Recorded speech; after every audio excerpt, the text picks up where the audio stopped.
வணக்கம். என் பெயர் தனுஸ்ரீ. நான் 2ஆம் வகுப்பு ஊ பிரிவில் படிக்கின்றேன். தித்திக்கும் தேன்தமிழ் திக்கட்டும் பரவட்டும் முத்தமிழ் தாய்க்கு என் முதற்கண் வணக்கங்கள். லட்சிக்கண் திறப்பினும் குற்றம் குற்றமே என்று அமர்ந்திருக்கும் நடுவர் அவர்களுக்கும் இங்கு கூடியுள்ள அனைவருக்கும் என் முதற்கண் வணக்கங்கள். உயிரெழுத்து தொடங்கி மெய்யெழுத்து கலந்து உயிர்மெய் எழுத்தாக வார்த்தைகளை தொடுத்து செந்தேனடிக்கும் செந்தமிழாய் என் கதையை கூற வந்துள்ளேன். என் கதையின் தலைப்பு புறம் பேசக்கூடாது. ஒரு ஊரில் ஒரு ராஜா இருந்தார். அவருக்கு நீண்ட நாள் ஆசை இருந்தது. என்ன ஆசை என்று தெரியுமா? தன் கையால் சமைத்த உணவை 10 சாதுக்களுக்கு பரிமாற வேண்டும் என்று நினைத்தார். அதே போலவே தன் கையால் சமைத்த உணவை பரிமாற சென்றார். அப்பொழுது மேலே பறந்து கொண்டிருந்த கழுகின் காலில் ஒரு பாம்பு இருந்தது.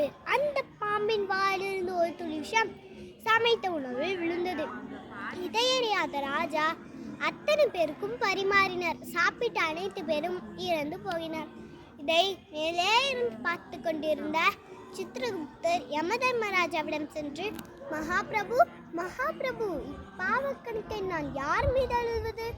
ராஜாவின் மீது எழுதுவதா, கழுகின் மீது எழுதுவதா, பாம்பின் மீது எழுதுவதா, அல்லது அந்த உண்டவர்கள் மீது எழுதுவதா? சற்று பொறுமையார் சித்திரகுப்தா, நான் பிறகு கூறுகிறேன் என்று யமதர்மராஜா கூறினார். இதற்கு பரிகாரமாக ராஜா 100 அன்ன சித்திரங்களை திறந்தார். அப்பொழுது 10 புதுமையான சாதுக்கள் ஊருக்குள் வந்தனர். ராஜாவின் அன்ன சித்திரம் வழி தெரியாமல் ஊரமாக உட்கார்ந்து பாத்திரம் தேக்கும் கிழவியிடம் ஒரு சாது, ராஜா இலவசமா சோறு போடுறாரே, எங்க பாட்டி என்று கேட்டார். அதற்கு அந்த கிழவியோ, ராஜா சோறெல்லாம் போடுவாரே, ஆய் சாப்பிட்டாங்களா செத்து போயிறாங்க, பார்த்துக்கோங்கப்பா என்று கூறினார். இதை மேலே இருந்து பார்த்து கொண்டிருந்த யமதர்மராஜா சித்திரகுப்தரை அழைத்தார்.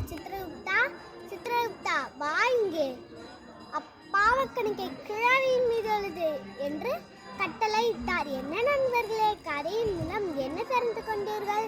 நமக்கு தேவையில்லாத விஷயத்தில் நாம் புறம் பேசினால் அப்பாவக்கனுக்கு நம்மையே வந்து சேரும். நன்றி.